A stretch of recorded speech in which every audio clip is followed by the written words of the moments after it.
Isa sa mga pangarap ko ang makabalik kay Monte Maria sa Lubao, Batangas. At ito na nga, kami naghanda na para sa biyahe namin. Madaling araw pa lang ay umalis na kami para maaga kami makarating dahil 5 oras ang biyahe mula rito sa Rizal hanggang Batangas.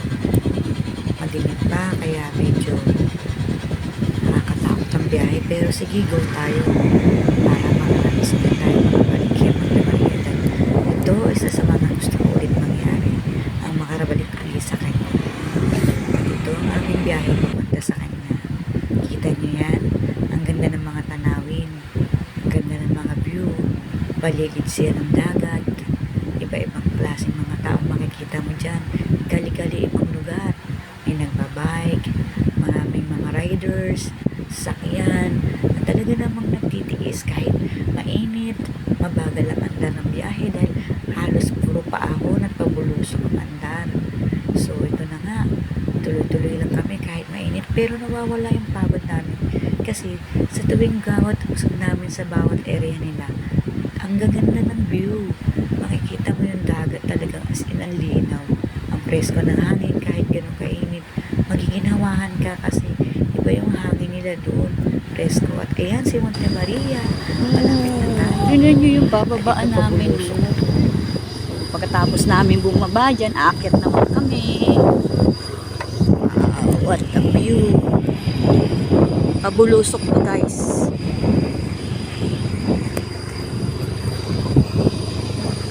Yun na yung dagat. Ayun na si Monte Maria. Dream come true na naman ako.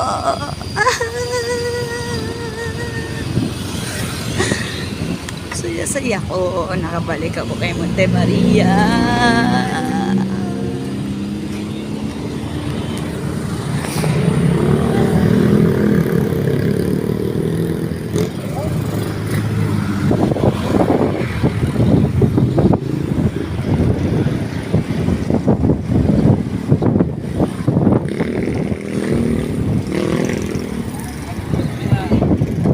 Picture tayo.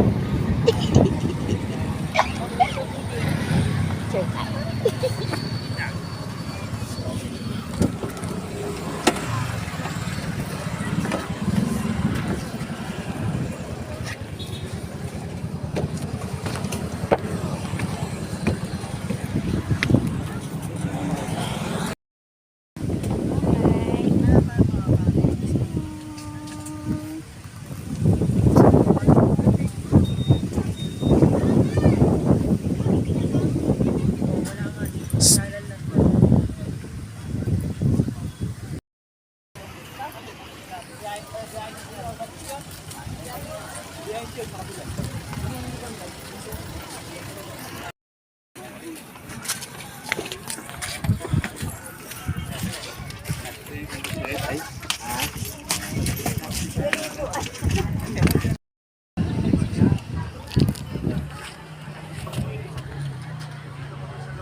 Yat madilim. Okay, 1, 2, 3.